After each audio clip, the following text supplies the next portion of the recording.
नमस्कार, NMF news पर आप सभी का बहुत स्वागत। मैं हूं आपके साथ अभिषेक पुंडीर। डोनाल्ड ट्रंप को महीने भर से ज्यादा हो चुका है अमेरिका का राष्ट्रपति बने हुए। टैरिफ से लेकर ट्रेड तक दुनिया भर को डर दिखा चुके हैं। चीन की बात कर चुके हैं, पनामा की बात कर चुके हैं और एक ग्रीनलैंड की बात कर चुके हैं। लेकिन अब पिछले 5 दिनों में लगातार वो भारत का जिक्र कर रहे हैं, प्रधानमंत्री मोदी का जिक्र कर रहे हैं और जो यूएस एड के लिए $21 मिलियन हिंदुस्तान को मिलने वाले थे उसका जिक्र कर रहे हैं कि आखिर 182 करोड़ रुपए हिंदुस्तान को क्यों दिए जाएं। प्रधानमंत्री मोदी का नाम लगातार वो विदेशों के मंचों पर, अलग अलग मंचों पर क्यों ले रहे हैं, क्या कुछ इसके पीछे साजिश है, रणनीति है, क्या है, आज उसी को डिकोड करने की कोशिश करेंगे। मेरे साथ मौजूद है हमारे वरिष्ठ सहयोगी पंकज प्रसून। सर, बहुत बहुत स्वागत आपका। सबसे पहले यूएस एड के बारे में इतना जिक्र क्यों कर रहे हैं ट्रंप और बार बार मोदी का नाम क्यों ले रहे हैं? देखिए, दो चीजें हैं। अभी डोनाल्ड ट्रंप की प्राथमिकता में दो बातें हैं। पहली ये कि अपने देश का खर्चा कैसे कम किया जाए। ठीक है, समझ आती है बात। जितना टैक्स कलेक्ट होता है उसका फायदा अमेरिकी लोगों को हो। और इसलिए वो व्यापार की बात कर रहे हैं, इसलिए वो खर्चा बचाने की बात कर रहे हैं और इसलिए उन्होंने डिपार्टमेंट ऑफ गवर्नमेंट एफिशिएंसी बनाया है एलन मस्क के नेतृत्व में। और वो खर्चा जब देखा कि सबसे ज्यादा कहां खर्च हो रहे हैं, जो फालतू का खर्चा है उसके बारे में, तो उन्होंने देखा कि एक यूएस एड डिपार्टमेंट जो दुनिया भर को पैसे बांटते चलता है अमेरिका का दबदबा बनाए रखने के लिए, और वो पैसे कहां कहां खर्च कर रहा है, फालतू खर्च, तो उसके बारे में रोज डिस्कशन कर रहे हैं। कि वो फिलिस्तीन को पता चला कि कॉन्डम खरीदने के लिए 57 मिलियन दे दिए। अब बताइए, जहां बम बरस रहे वहां कॉन्डम क्या खरीदेगा इतना, अब क्यों खरीदेगा? तो वो सही में मजाक में ये बात कह रहे थे। वो कह रहे थे कि भारत को पैसे की क्या जरूरत है, उनको अपने चुनाव कराने के लिए $21 मिलियन क्यों दिए? मतलब ये तो उनके नजर में ये बेकार के खर्चे, फालतू के खर्चे, जो कि यूएस टैक्स पेयर का पैसा है। तो एक तो इसलिए बार बार जिक्र हो रहा है। और डोनाल्ड ट्रंप जो भी देश अमेरिका पे टैरिफ लगाते हैं ज्यादा, उनके बारे में जिक्र करेंगे। उन्होंने चाइना के बारे में बात की, भारत के बारे में बात की, ब्रिक्स देशों के बारे में बात की। उन्होंने कहा कि सबसे ज्यादा अगर अमेरिकी सामानों पर टैरिफ लगाता है तो वो ब्राजील है, सेकंड में भारत है और तीसरा चाइना है। तो इसके बारे में ऑब्वियसली वो डिस्कस करेंगे कि अगर आपकी चीजों को हम अपने यहां सस्ते में आने दे रहे हैं, मान लिया कि भारत से कोई चीज चला और अमेरिका में उसे बेचना है तो मात्र 6% टैरिफ लगेगा, और अमेरिका से जो चीज चला है उसे अगर भारत में बेचना है तो 13% लगेगा। तो इस बात के लिए वो जिक्र करे कि नहीं, रेसिप्रोकल टैरिफ प्लान, मतलब जितना तुम लगाओगे उतना मैं भी लगाऊंगा। ये अपने देश के लिहाज से तो वो सही बात कर रहे हैं। दूसरा कारण भारत और मोदी के बारे में बार बार मेंशन करने का यह है कि डोनाल्ड ट्रंप की दक्षिण एशिया की जो समझ है वो चाइना सेंट्रिक है। वो चीन को जानते हैं और ये जानते हैं चीन हमारा राइवल है। और उन्हें सिर्फ एक बात और समझ में आए कि चीन को अगर काउंटर करना है तो भारत के साथ अच्छा रखो। और इसलिए वो भारत के तरफ, देखिए, जियोपॉलिटिक्स में लीजिएगा तो भारत से दोस्ती का हाथ बढ़ा रहा है। वो क्वाड को मजबूत करने की बात कर रहे हैं। लेकिन ट्रेड की बात कीजिएगा तो वो फिर कहेंगे कि नहीं, तुम क्यों इतना टैरिफ लगाओगे। तीसरा और महत्वपूर्ण बात यह है कि डोनाल्ड ट्रंप को बेचने हैं अमेरिका के हथियार, और अमेरिका की आमदनी का सबसे बड़ा स्रोत ही दो ही चीज है, कच्चा तेल बेच के और हथियार बेच के। तो वो हथियार के लिए देख रहे हैं कि कौन कौन से ऐसे देश हैं जो सबसे ज्यादा हथियार परचेज करते हैं। तो उन्होंने देखा कि चलो भाई, एक तो सऊदी अरबिया है, तो उन्होंने कह दिया कि चलो तुम $1 ट्रिलियन का US का खरीद लो हमसे हथियार। दूसरा, उन्होंने देखा कि भारत बहुत हथियार खरीदता है, तो बोले कि भारत हथियार खरीदता है लेकिन अमेरिका से तो खरीदता नहीं, वो तो इजराइल, रशिया, फ्रांस वगैरह से खरीद रहा है। तो उन्होंने कहा कि दोस्त हो तो हमसे खरीदो F-35। मोदी ने उनसे कहा कि आपसे F-35 तो खरीद लेंगे, लेकिन आपने सेम विमान पाकिस्तान को भी दे रखा है और वो फिर दागने लगेगा, दोनों का एक ही विमान रहेगा। तो उन्होंने श्योर किया कि रुको, मैं पाकिस्तान से बात करता हूं। उन्होंने धमकी दी पाकिस्तान को कि मेरा दिया हुआ एक भी विमान से अगर भारत में कुछ किया या कश्मीर में तो सारा विमान वापस ले लेंगे। बोले मोदी जी अब खुश? तो बोले कि भैया खरीदा वो किस लिए है, भारत तो पैसे दिया है, पाकिस्तान खरीदा है, हाँ, और कह रहे हैं कि चलाएगा नहीं। तो वो सिर्फ फाटा एरिया में जो नॉर्थ वेस्टर्न फ्रंटियर प्रोविंस है, वहां सिर्फ आतंकियों पर बम गिराने के लिए F-35 की थोड़ी ना जरूरत है। वो तो सस्ते विमान से भी गिरा सकता है।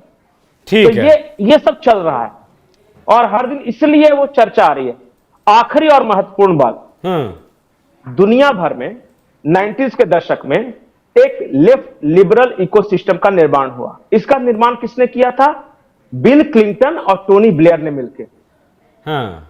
आप देखिए कि उस जमाने की जितनी सरकारें बनी या जितने लोग इन्होंने पैसे दिए या जितने एनजीओ बनाए, वो सब उसी इकोसिस्टम को बनाने के लिए दिए थे। अब डोनाल्ड ट्रंप के नेतृत्व में एक अल्टरनेटिव इकोसिस्टम तैयार हो रहा है, वो राइट विंग का। उसमें जॉर्जिया मेलोनी है, नरेंद्र मोदी हैं, रोमानिया का जो राइट विंग का भी है वो है, अर्जेंटीना के प्रीमियर है वो। इन सब ने मिलकर एक गुट बनाया है कि जो राइट विंग का प्रचार प्रसार करना है और नेशनलिस्ट गवर्नमेंट का प्रचार प्रसार करना है। उस रणनीति के दायरे में भी भारत आता है, इसलिए भारत की ज्यादा चर्चा कर रहे हैं। लेकिन सबसे ज्यादा एक ही प्रॉब्लम है ट्रंप को कि भारत भाई मेरे सामान पे इतना टैरिफ क्यों लगाता है, और जो व्यापार है वो भारत की तरफ इतना कैसे झुका हुआ है। 42 बिलियन सरप्लस में भारत है। तो कह तो दिया यहां के मैन्युफैक्चरिंग कर लें, उसके बाद 15% कर देंगे टैक्स को। उन्होंने तो ये इतना तक कहा कि अगर भारतीय कंपनियां चाहती है तो आके यहां बना लेना। वो वही सेम चीज मोदी जी कह रहे हैं, अगर उन्हें मैन्युफैक्चरिंग हब बनाना है अमेरिका को, तो भारत को भी बनाना है मोदी जी को। उसमें क्या गलत है? तो इसलिए यही तो टकराव है, एक ही मुद्दे पर तो टकराव है, ये टैरिफ वाला मुद्दे पे। और ये रहेगा कि दोनों को अपना अपना इंटरेस्ट देखना है। अब कहां पे क्या एडजस्ट करके आगे बढ़ सकते हैं वो ये है। अच्छा, एक बात बताइए, इसी बात में अगर मैं जोड़ूं, एलन मस्क की एंट्री हिंदुस्तान में हो चुकी है। ये आपका जॉब के लिए वो उन्होंने लिंक्डइन पे अपना प्रोफाइल भी अपडेट कर दिया है। अच्छा, किसी कारण से ऐसा हो सकता है कि वो ना आए, जिस तरीके से ये तनातनी वाला काम चल रहा है फिलहाल, मोदी इसको लेकर कोई फैसला कर एलन मस्क, देखिए एलन मस्क व्यापारी आदमी, हाँ, उसको देश पॉलिटिक्स से उतना मतलब नहीं। वो बांग्लादेश को भी अपना स्टारलिंक बेच रहा है। अरे सर, अब तो पॉलिटिकल आदमी हो गए, अब व्यापारिक के साथ साथ पॉलिटिकल आदमी हो ही गए ना।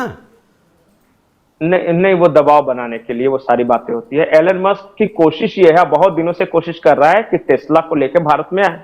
हाँ, लेकिन जो वो चाहते वो भारत सरकार नहीं चाहती। वो चाहते कि हम टेस्ला कार अमेरिका में बनाएं और भारत में बेचे। तो भारत सरकार करे कि टैक्स लगेगा इस पे। तो ये कह रहे कि टैक्स उतना तो देंगे नहीं। तो भारत सरकार ने दूसरा ऑप्शन दिया कि बेंगलोर में प्लांट लगाओ, यहीं असेंबल करो और बेच लो, कुछ रोजगार हमारे लोगों को मिल जाएगा। तो उसके लिए अब राजी हुए हम। उनकी दो कंपनियां हैं, एक स्टारलिंक वाला स्पेस वाला और ये किए टेस्ला।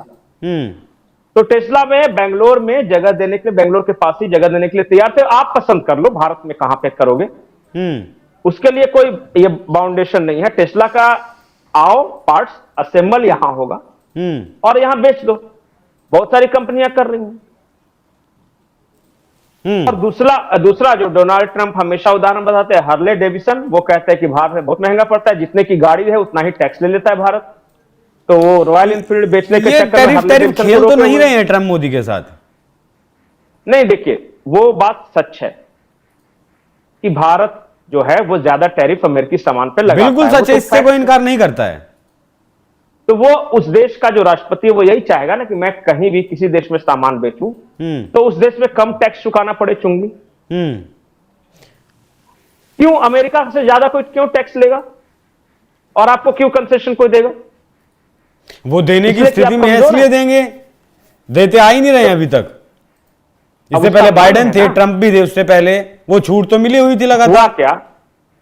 हुआ क्या कि जब भारतीय अर्थव्यवस्था बंद थी, लाइसेंस राज था, तो अमेरिका ने दबाव बनाया कि खोल दो।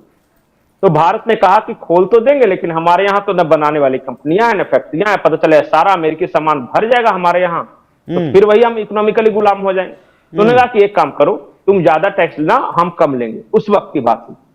अब अमेरिका को लगता है कि भारत इतना सक्षम हो गया कि वो तो हमें कई मामलों में टक्कर दे रहा है, सॉफ्टवेयर हो, स्पेस फील्ड हो, ये सब। तो बोले अब जब तुम मजबूत हो ही गए तो फिर क्या टैक्स हम कम करें। यही सब चक्कर है, वो चल रहा है वो।